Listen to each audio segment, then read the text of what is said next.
Jared Conastantu, Geramahagish, Ishmisha Aaron Edwards. Hello and good day. Thank you all for coming. My name is Aaron Edwards. My pronouns are they, them, and theirs. This is episode number 38 of Inspiring Insights, and I am absolutely overjoyed to be kicking off Pride Month by joining all of you fantastic folks on this live recording of the podcast tonight, especially with Deb, who I'm going to introduce in a second. I just want to actually say a special thanks as well to Juniper Naturopathic Clinic in Fort McMurray, Alberta, for sponsoring this episode and for helping me pay Dev for sharing their insights tonight.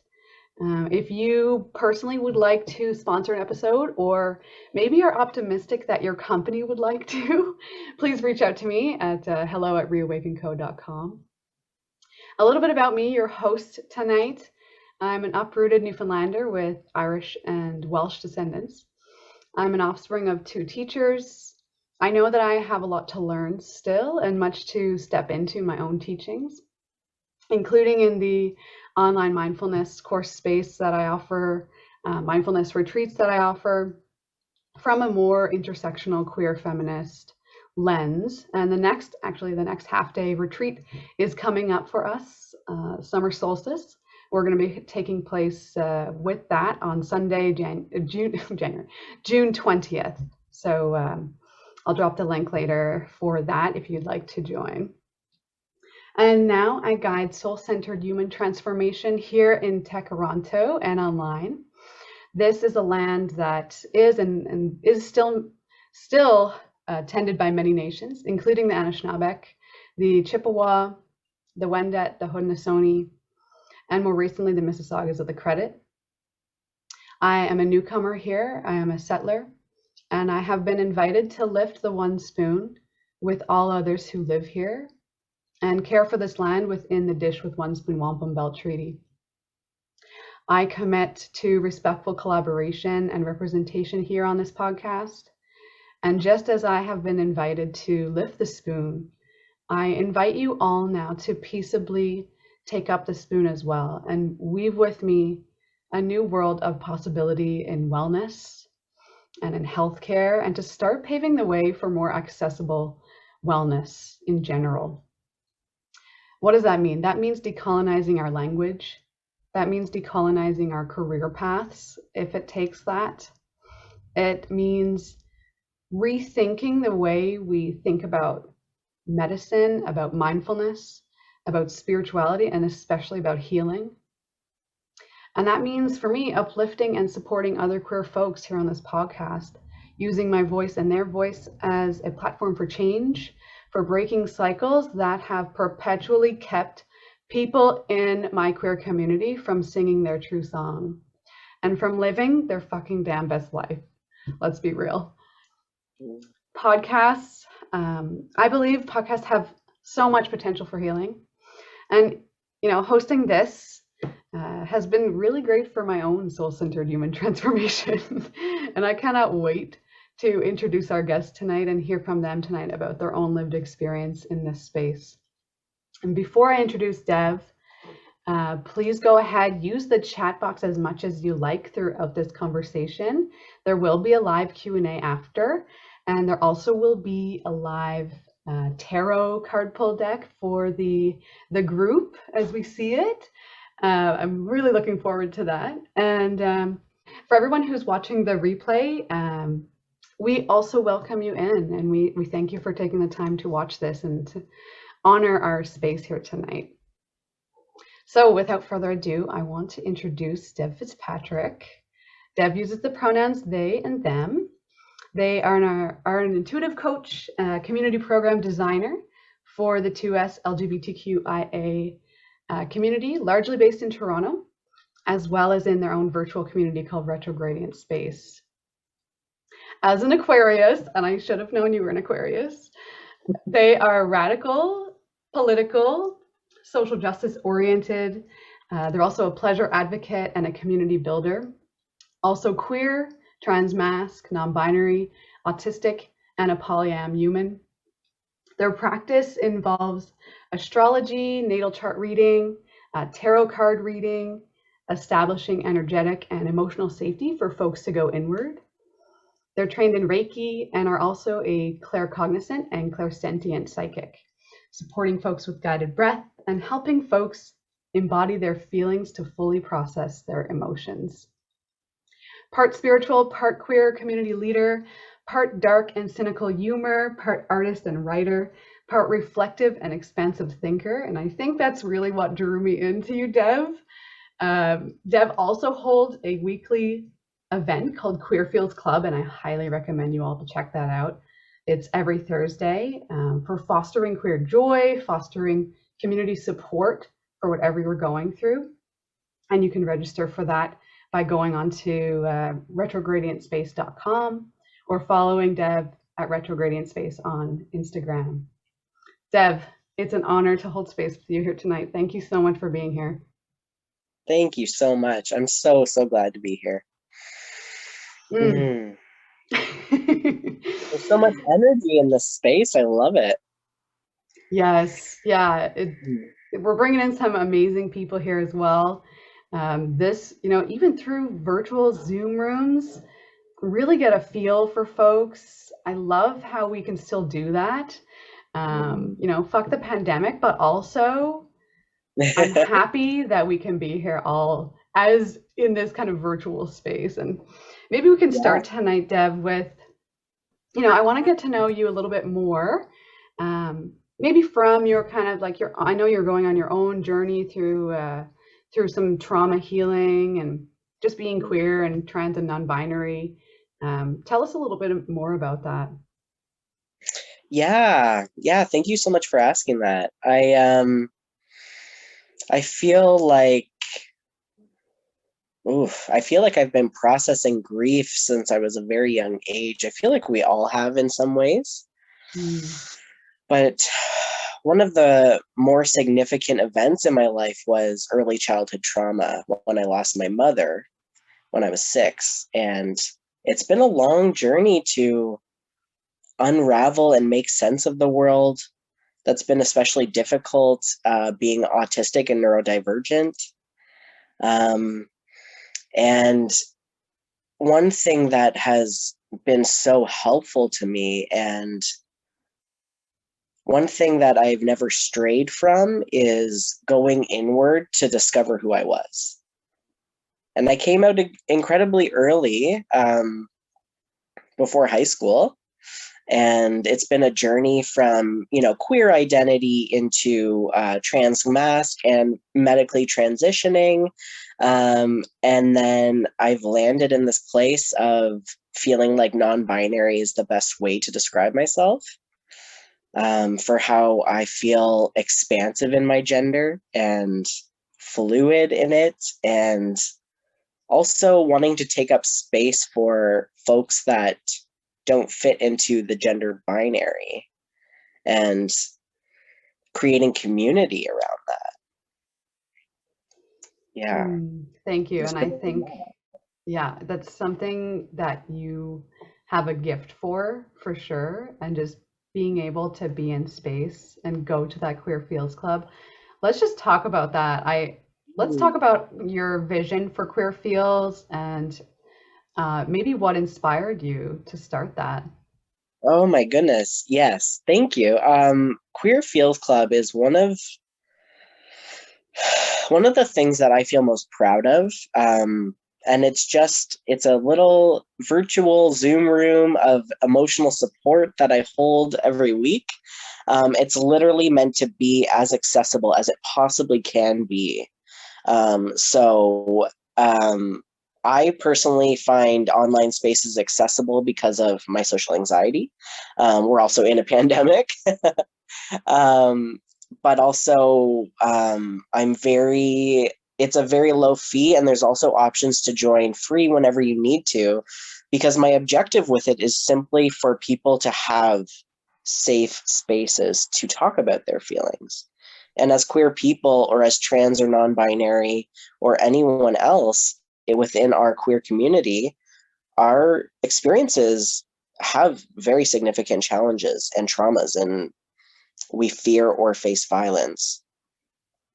And I think that having a space where people who feel called to it, who can show up and just be in whatever their feelings genuinely are, whether they're having a moment of, if they're experiencing pain or grief, or they're just having a hard time, or if they're there to celebrate with other queer people, their queer joy. I feel like having a space dedicated to that is so important right now. And yeah, it's been my goal to keep it as accessible as possible. And I hope to keep expanding that in the future. Yeah, and to go back on your comment about grief, I really think we're all in some stage of grief. And even just to think about healing, we don't look at healing as this like on an XY graph, this linear kind of concept, right? We just don't keep getting better. It's going up and going down. And I like to think about healing as in a spiral, right? And so that's where community really comes in, because anywhere you fall along the spiral, whether you're going up, going down, revisiting something, you are able to tap into that queer community, that space, if you have it, right? And like you said, yeah, there is so many people that in our community specifically that don't have that from their family. It ends up being their chosen family. Yeah, absolutely. Yeah, there's a Yeah. lot of that. hmm What can you say a little bit about, developing your own kind of inner psychic as it relates to your healing that you've done? Oh, yeah. Yeah, I feel like there's a lot there, and it's taken me a long time to really piece together and discover my own psychic abilities and hone it. And I think it starts with, what does it start with? Mm.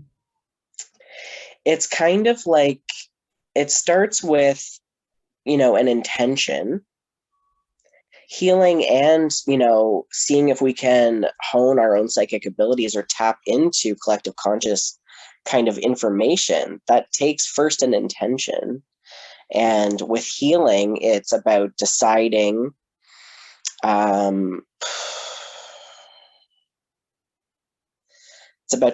how you want to move forward from the pain. And I think when it comes to digging deeper into our intuition and seeing if there's anything beyond that, like clairsentience or claircognizant or whatever, it takes a lot of going inward, but a lot of genuinely what I would say faith, and you could say belief, or you could say trust, but it's a belief that there's more, and it's also a belief in self, a trust in self, because these are the messages that are being processed within your own human body, and it takes time to develop, especially if you are holding trauma and you experience triggers or you experience anxiety, and that we sometimes stray from trusting ourselves in those spaces, in those mindsets. And if we trust in ourselves that the messages that we're receiving are purposeful, then we can keep piecing them together and then keep using them as tools to serve other folks, serve other souls, or to listen radically to ourselves and make Mm. changes for our life that we know best suit us. Oh, yeah, that is within your answer. There's so much there. There's so much energy. There's so much thoughtfulness and generosity in that. And it takes a lot of, you know, I like to think of courage as this space of being heart centered, right? Because courage, literally, the word courage comes from the French word cœur, Yeah. which is heart, right? And there, it says so much about you as a person to speak from that heart centered space and to be really vulnerable and to say, yeah, I'm dealing with this. These are all the things that I have been through and maybe not even overcome yet, and still Mhm. to show up and to show up for the community that is maybe also going through very similar experiences. I thank you so much for just sharing parts of you. Oh, thank you for saying that. I feel like this thought came in my head a few moments ago, and I knew it would have space. And I feel like this is the space, but I remember, and it's actually Rebecca, who you know, Rebecca Llewellyn, Mm-hmm. who was my first breathwork kind of mentor, spiritual mentor. And she said, we are just 3 steps ahead of one another. I'm just 3 steps ahead of you. And I view that in my own practice and how I show up to online spaces and all of that. Like, I'm still going through it. I'm still doing the work. I'm still in it. But I've been privileged, and I've also done a lot of hard work to find these tools that support my path. And then I just deliver those same tools to other people. Mm. Yes. Also, only 1 degree of separation, right? Always only 1 degree. Yes. I love that. I love that so much that you know Rebecca and that you've worked with her. She's so Yep. fabulous. She's actually our podcast guest next week for everybody out there who wants to tune in Ah, next Wednesday. Rebecca will be coming on. She's a shamanic practitioner and breathwork practitioner. Amazing, amazing human. And yeah, we've both worked with her individually, and it's just been yeah. beyond. If you have a chance to do any sort of breathwork, and it's a tool that we have access to at any point in our lifetime we are living because we're breathing. Yeah. It's such a good resource to have. Yeah. Yeah. I want to circle back, Dev, to this uh, intuition piece and this, clairsentience, clairvoyance. And for anybody out there in the audience, I'm really curious to know, because I know some of you also have worked with personally, have this psychic ability that may or may not be fully tapped into yet, or you might have had some experiences. Was there anything in particular for you, Dev, that you went through? I know it was for me when I first did my Reiki training, and it kind of just opened me up a little bit more to possibility. Anything in particular that you wanted to share with regards to actually starting the process of building that intuitive guidance? Yeah. I think it started for me long before my Reiki training, but I stepped into the power after being attuned to the Reiki energy. But Mm, before that, I don't know. I'm an Aquarius. I like to make waves, I guess. And I had made bold choices for myself from a young age, knowing that it was the right fit. Um, and I did get to a place in my 20s where I stopped trusting myself because I was aligning with people that had I was aligning with circumstances, and I wouldn't change any of it, but it did stray me from myself. And with coming back to that, it's been with partially remembering those big moments in my life where I had so much courage and I had so much conviction, and I felt so I felt so motivated to do the things that I knew I needed to do, even if they didn't make sense to other people.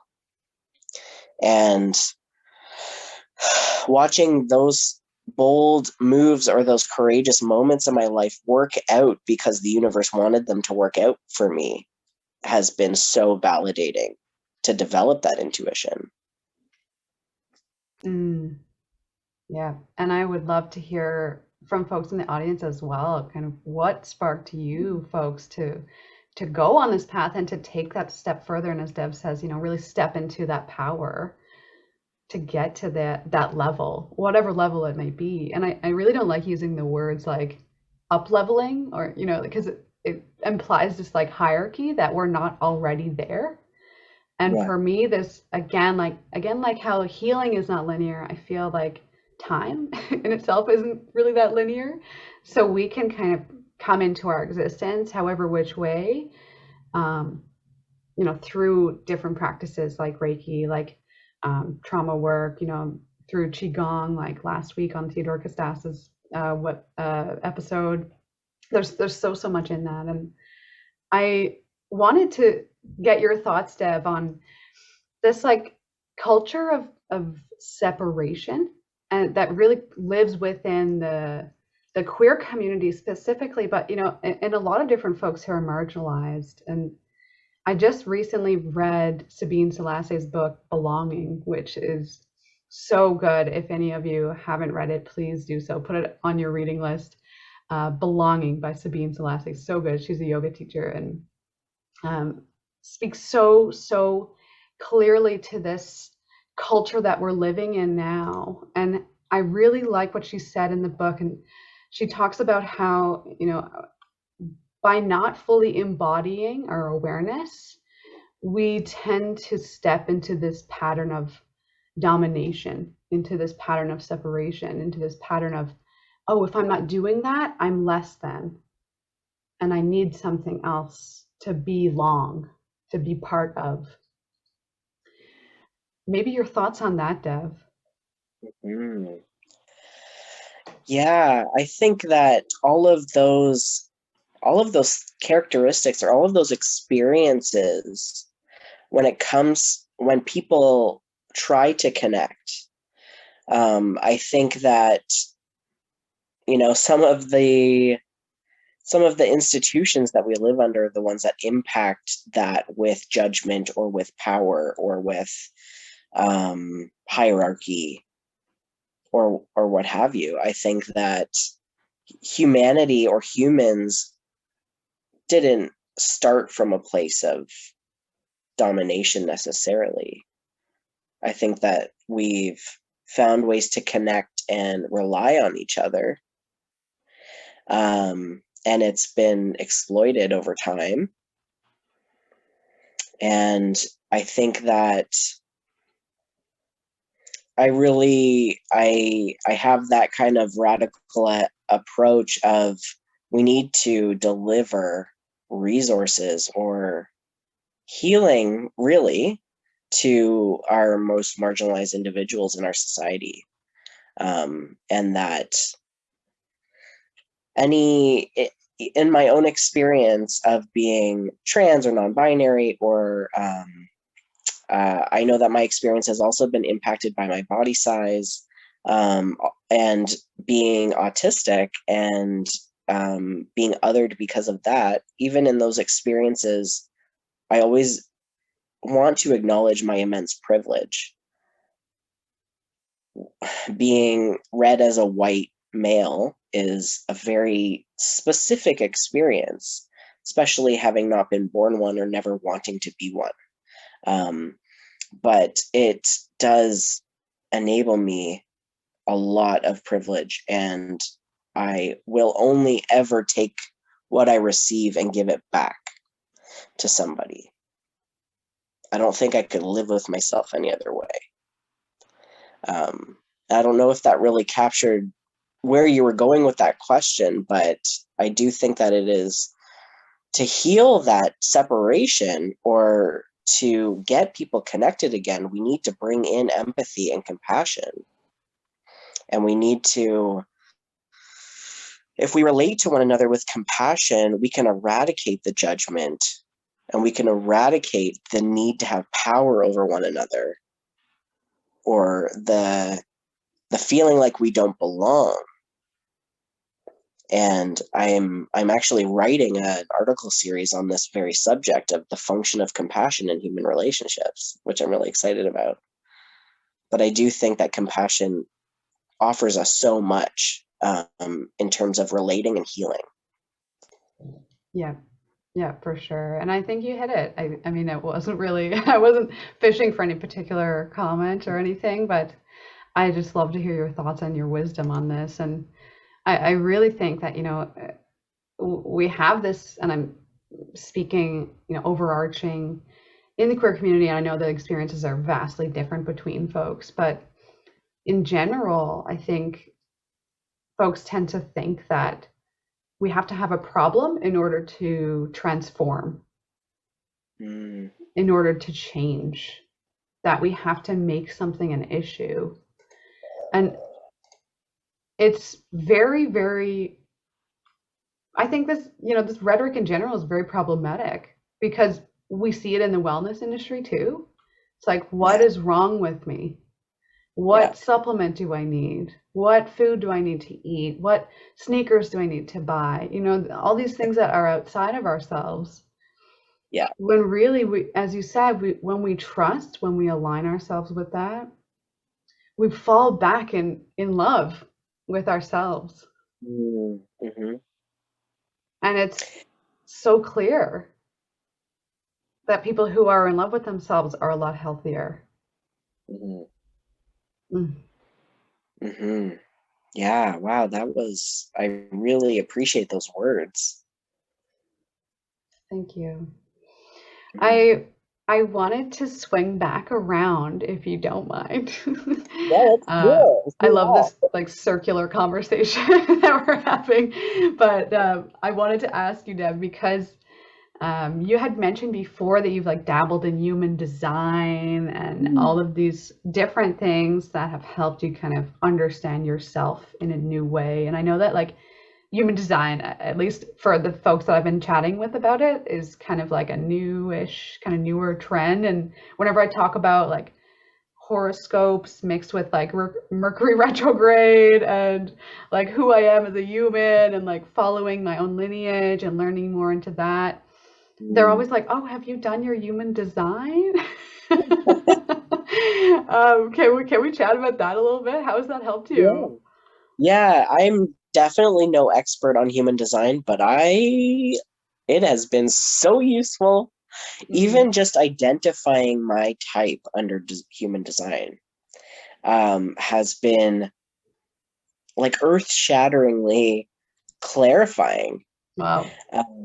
I am My own human design is what's called a reflector, which is about 1 or 2% of the entire human population.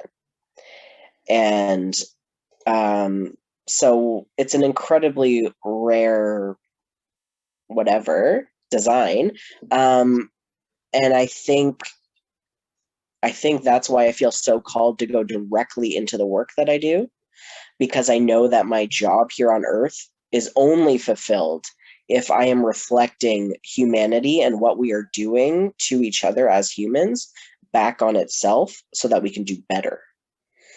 And Mm, yeah, it's been wild. And it's also been so reassuring to my my thought process, like how I process thoughts can sometimes keep me in bed for a couple of days because I really think that my design is meant to be like, today is just a brain day. You need all of your energy to process these complex thoughts.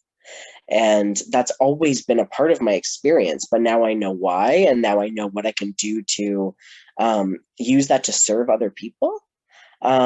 But it's also helping me in my healing journey because I can, I've discovered that, yes, this is my function, this is my design, this is what I want to do.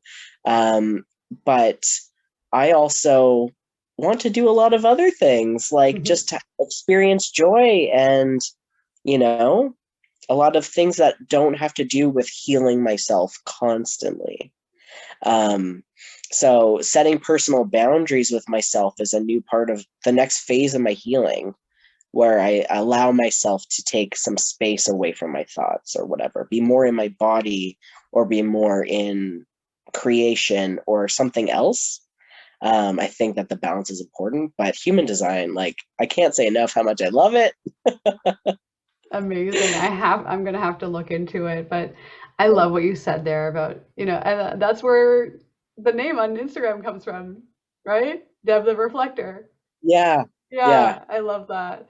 Or maybe it was at one point when I first started following you, and that's yeah, genius. I really like that name, and it implies like a couple different things for me. It means like, yeah, I'm reflecting, and yeah, then also I'm reflecting what is happening out there. So yeah. it's like both ways in a way, which is really cool. Hmm. Mm.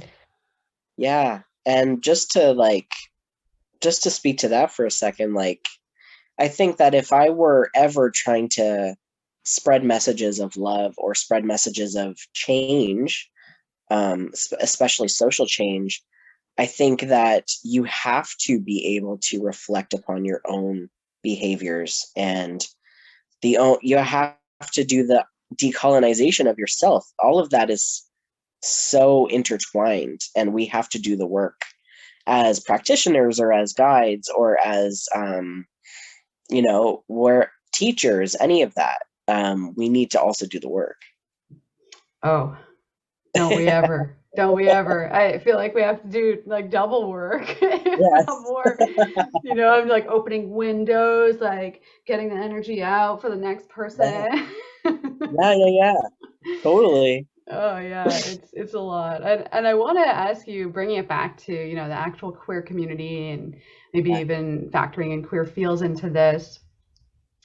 If you were to look at, your business or yourself, maybe 5, 10 years down the road, what would it look like for you? And what would, Mm. the queer joy that we talk about and fostering that joy and fostering that wellness, a certain specific type of wellness, what would that look like as it shows up in the queer community? Ooh, yeah. Yeah, I think when I look at the evolution of the queer community from what I have been observing since I was aware of it, Hmm. as a young human, and then myself being a part of the community at the age of like 13 and onward, the evolution has been wild. It has been wild to see, yes, absolutely, the shifts in how we talk about these things, the language that we use, how we treat others, how we seek to understand others better, Hmm. how we how we use it less as a way to judge other people. Um, there's there's a lot more that we can do. Um, and I know that that trajectory will continue, of more people embracing themselves, more people embracing others, and connecting with compassion to people within the queer community, even if they are allies. Hmm. And I think that now that we understand socially, in a more broad sense, that we need to lift up marginalized creators and we need to listen to their stories. I think that the more that we do that, the more that we seek to understand and learn from the people in those lived experiences, the more that movement can happen. And I hope 10 years down the line we have a lot of very happy queers. Um, and I think that all I can say is I hope, and I believe. Um, yeah, It's good to, yeah, we got to keep the hope alive. We got to pass the torch, all the work, yeah, and the work that is, yet to be even thought of, to be done. And there's so exactly. much there. And yeah, with community too, there's so much more that we can do together synergistically, as opposed to even just doing alone. And that's why I love collaborating and just chatting and bringing people into these spaces and chatting about this stuff, because it lights me up, lights my own torch up. Yes. Oh, I Mm, love that. it's good. It's good. And for folks, everybody here, just as like a 5, 10 minute, kind of like, not warning, like reminder, I guess. We're soon going to take some questions. So if you want, start writing down your questions like in your journal, or you can just type them away into the chat and we'll get to them. Dev, how do you feel about maybe guiding us through a little group tarot card pull? Oh, yes, I love it. I Amazing. love it. And Yeah. anything that you need from me before you do that? I don't believe so. If we have any specific intentions for this reading, I invite that. Typically what I do for a collective reading is I will just ask the universe for whatever messages we need to receive today. Like, why were we called into this group together? Why did people click here? What do they need to receive in terms of a message? And whether that's a message of hope or a message of where to focus ourselves and orient ourselves to continue doing the work. But that's typically what I go to tarot for, is what more can I discover? And how can I use those insights to serve myself and serve other people? So I'm just going to take 15 seconds, 30 seconds, some time to shuffle and tune in. If we are feeling good, I invite folks to settle in to the energy a little bit more.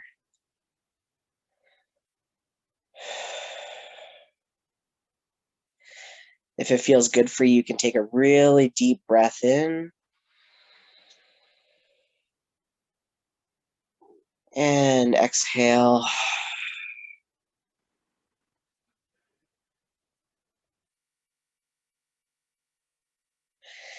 And feel free to put out your thoughts or your comments in the chat about what you could really use some clarity on. Whatever's going on for you that you could really use some clarity on. And this may be a little bit different for each of us, but typically in a collective reading, we'll see some arching themes about how it serves all of us. So I invite you, if you feel called, to write those in the chat right now.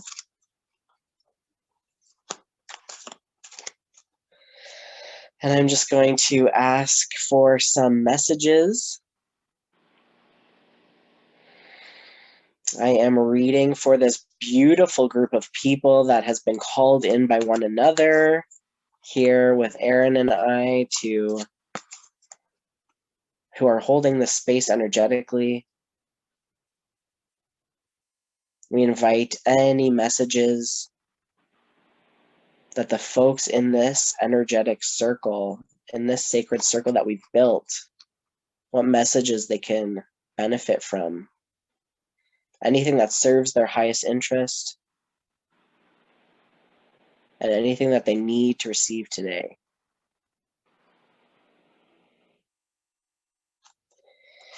And I'll pull 3 cards, and it'll take just a moment to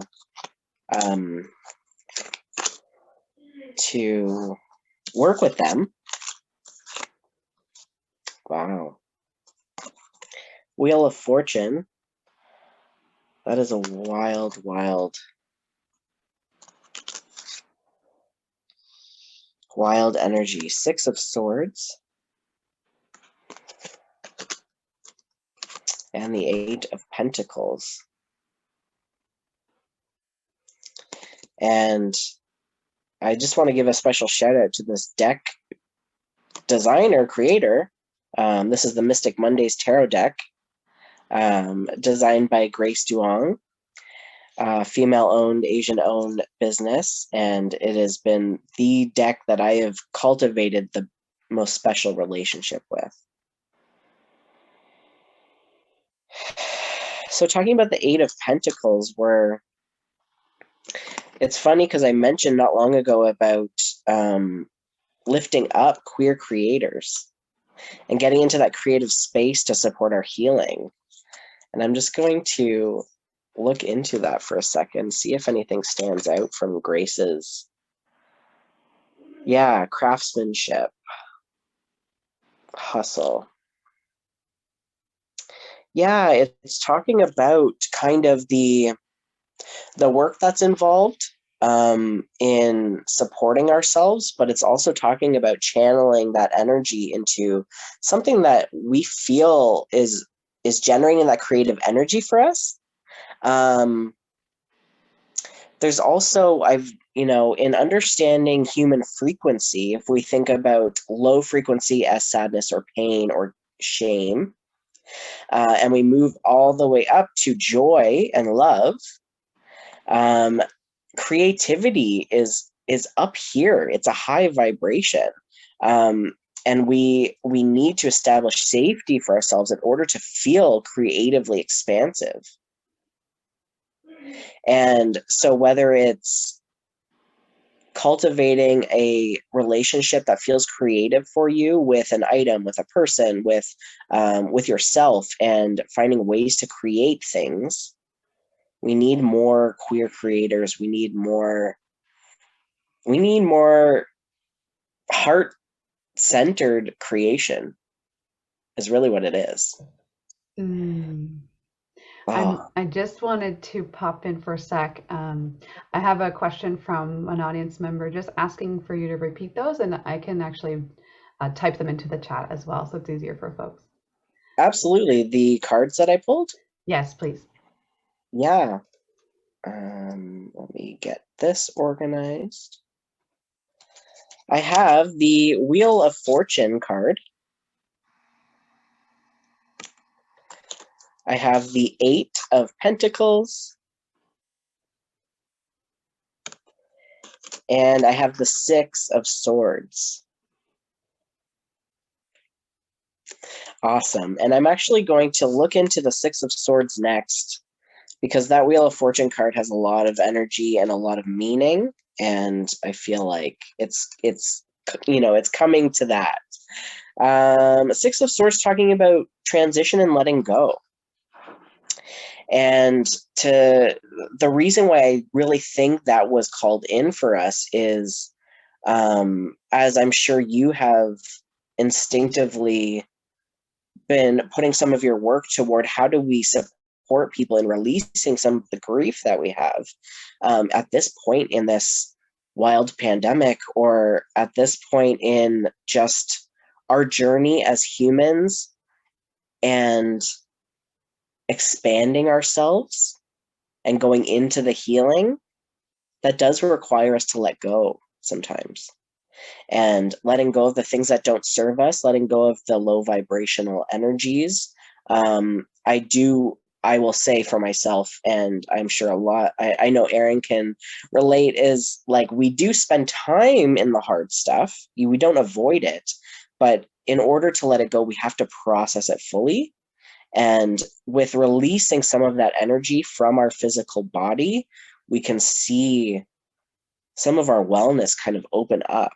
At least in my experience, it's, the more that we transmute that energy, the more we can expand and heal and align with our things that feel authentic for us. And also just the idea of the transition in, I really do feel like we socially are transitioning. And I think that we are being more critical of the systems that we live under and the institutions that impact us. And we are transitioning into building new structures and systems that can support the most marginalized individuals in our society. And I think that this is definitely a card to call all of us into that work. And then, thank you so much. I love that. And for folks, I'm just like typing a lot. I'm gonna press enter because I just wanted to kind of capture everything that Deb was saying. yay. Yeah, thank you. Yeah. And then we have the Wheel of Fortune card, which is supercharged with energy. Also represented by the number 10, which kind of symbolizes a completion or a change, completing one loop and starting a new loop. And it is talking about change. I'm just going to look into this and feel into this for a second.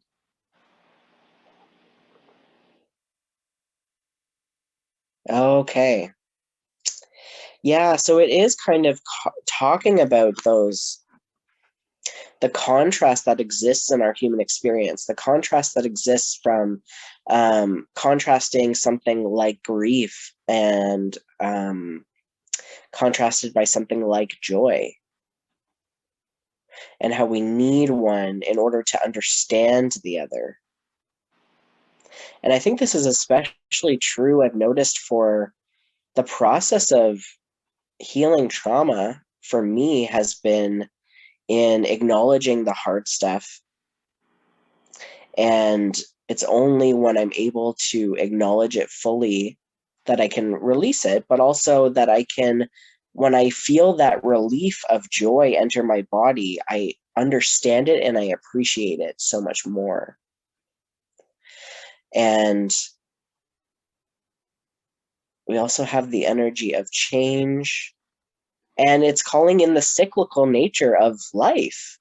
Life is all cyclical, and each kind of, I find in healing trauma specifically, when we go into discovering what we are carrying and witnessing it with compassion and moving through it and acknowledging it and doing all of the, using our best tools to show up to this trauma and take it seriously, it has its own kind of cycle, and it ends with that death and rebirth of us.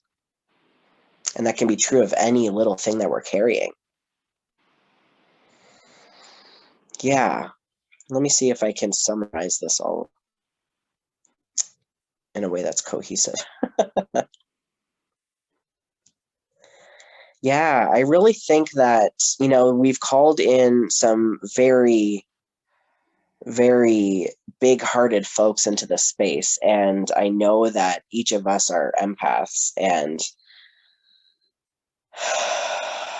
have the capacity to feel deeply for the suffering of other people. And I think these cards are meant to be tools for what we can do moving forward. And it has to do with getting ourselves into creative energy and looking at it as creation as the opposite of destruction.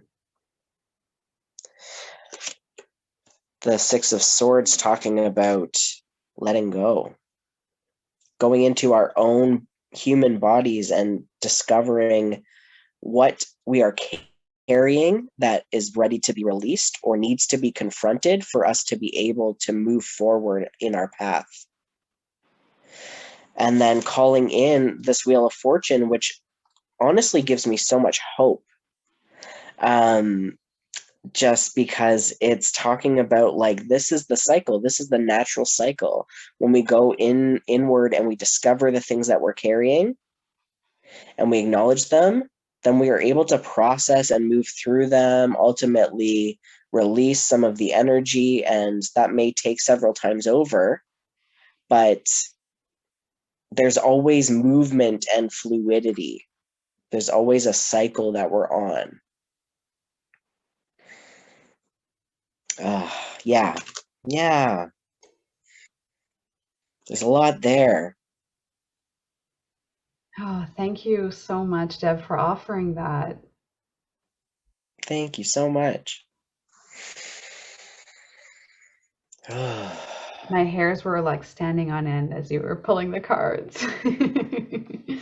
Oh, I yeah. hope that helps folks, and I would love to know, yeah, from the audience what you got out of that, or even if you have any particularly, if you had intentions that really rang true for what showed up tonight.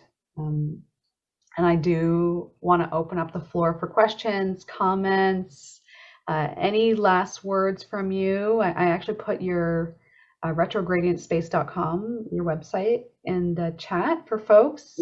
Anything else that you would like to offer or for folks to know? I always want to kind of wrap up a space by saying thank you so much.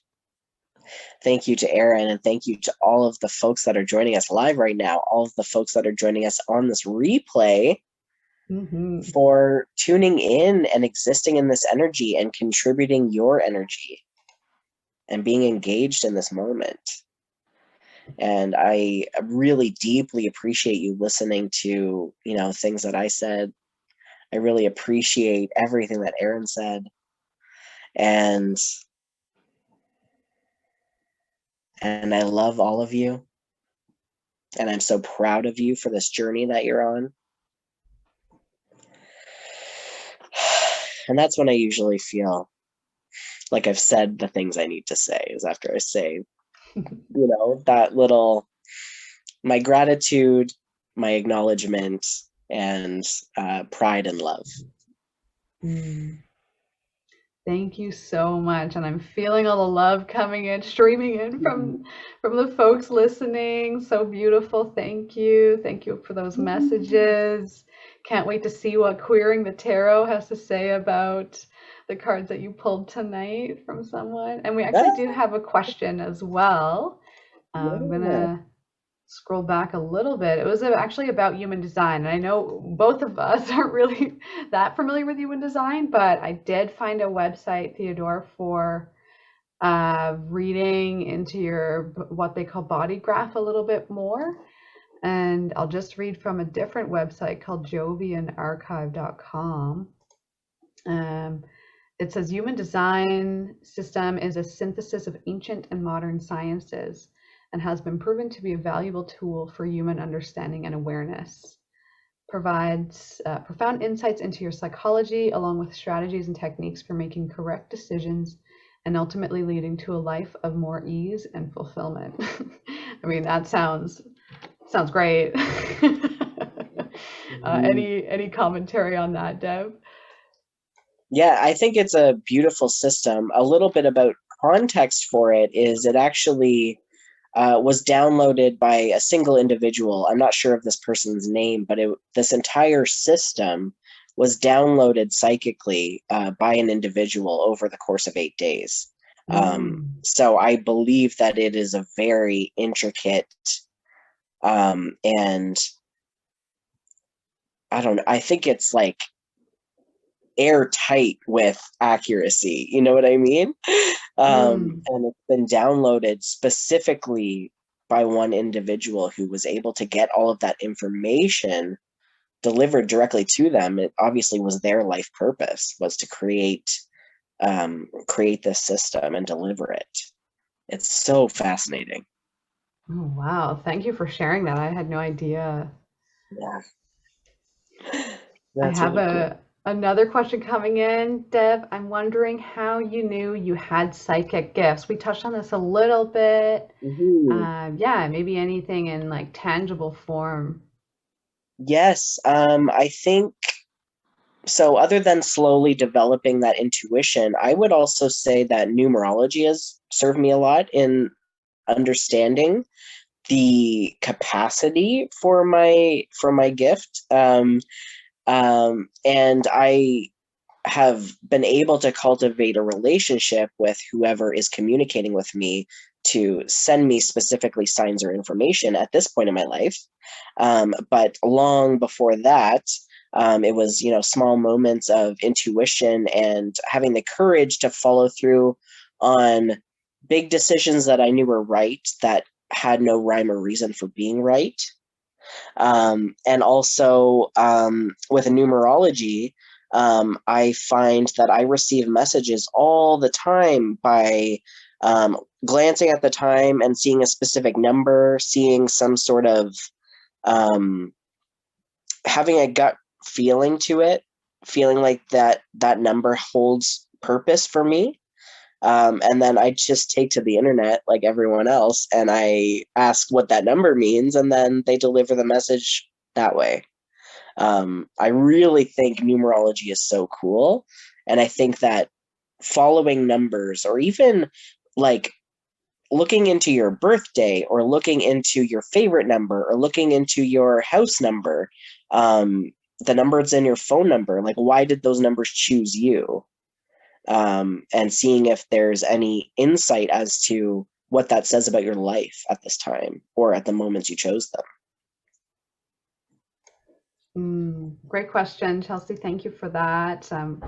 Yeah, numerology is really interesting. I had this period in my life where I would always like wake up at a certain time and always look at the clock, and it's always that time. And I get, we try to make meaning, right, out of things that happen in our life. And I think it's just a really nice system, again, some sort of design. that we've experienced, just like tarot, just like Yeah. other, types of like making meaning systems that we can almost rely on, and look deeper into. And whether, you believe it or not, I don't think that's even the appropriate language. I think it's more so like what you're taking out of that experience, right?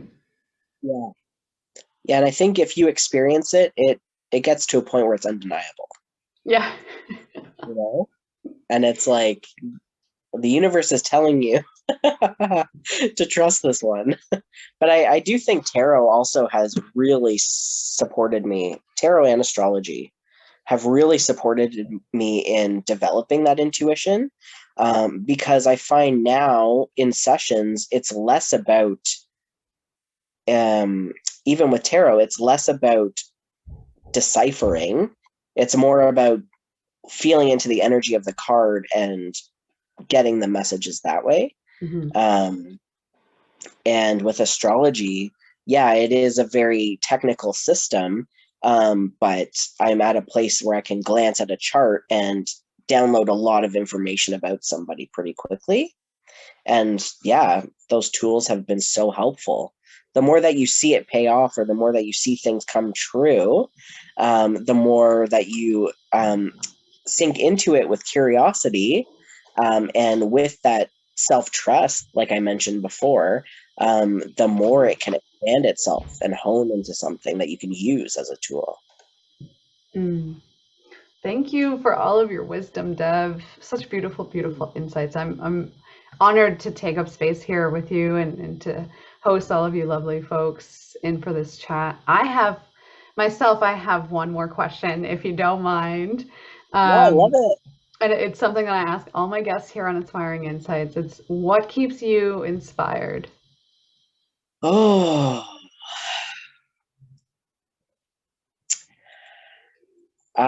ooh, I'm so literal and so truth seeking that this is going to last for days. But my quick answer, I think joy inspires me genuinely a lot. I feel like I've been deprived of joy a lot in my life. I had a very hard time accessing it. I had a very hard time when it entered my physical body, trusting it to stay and not push it. So knowing that joy is something I can return to, or even peace and relief in my heart, knowing that even when it's hard, I can return to that, inspires me to keep going for sure. Yeah. Very inspired. I feel very inspired by you. Thank you so much, Deb, for being here. Anyone who feels called right now, go ahead, follow Deb on Instagram. They're at Retrogradient Space on Insta, retrogradientspace.com, online. Amazing, amazing things come by being anywhere near in the vicinity of Deb. Honestly, I just feel so called. And I'm so, so thankful that you've come here on this podcast and shared a little bit more about your own story. And that really helps folks, get to know you a bit more. And if I can, host that platform for folks to kind of just get to know you at first and have this space to do that, why not? Thank you so much. Mm. Oh, I appreciate Thank that. you, everyone, so much. This has been episode 38 of Inspiring Insights. Just before we go, I wanted to again thank Juniper Naturopathic Clinic in Fort McMurray, Alberta. They're doing great things up there. And I'd also like to, as we spoke earlier about grief, and we spoke earlier about Rebecca Llewellyn, myself, Rebecca, and our friend Charmina as well are hosting a grief ceremony tomorrow night, 7 p.m. It's going to run for about 90 minutes. I just put the link there in the chat. It's reawakenco.podia.com/awake. We're calling it Awake for the World. A lot of people are grieving right now. A lot of people need support right now, even in the past 15 months. But before that, we've been carrying a lot of grief before this pandemic hit. And I think this has kind of created a sense of pause for us to really go in to that grief. And as we spoke earlier, community is really going to support you as you run further and go deeper into your own grief. And I'm happy to to host that for folks. It's going to be mostly a place to share. And I'll share my own, some of my own kind of druid and bardic poetry. Maybe I'll do some singing. I'm not sure yet. Rebecca's going to be hosting some information and more wisdom about Grandfather Fire, and Charmaine is an embodied intuitive coach, and she's going to be offering some very gentle, light movements to help you process grief. So I would love to see you all there. It's a free event as well. And thank you again so much for being here and for taking up space. I'm proud of you. I love you. And thank you, Deb. Thank you so much. Thank you, Deb.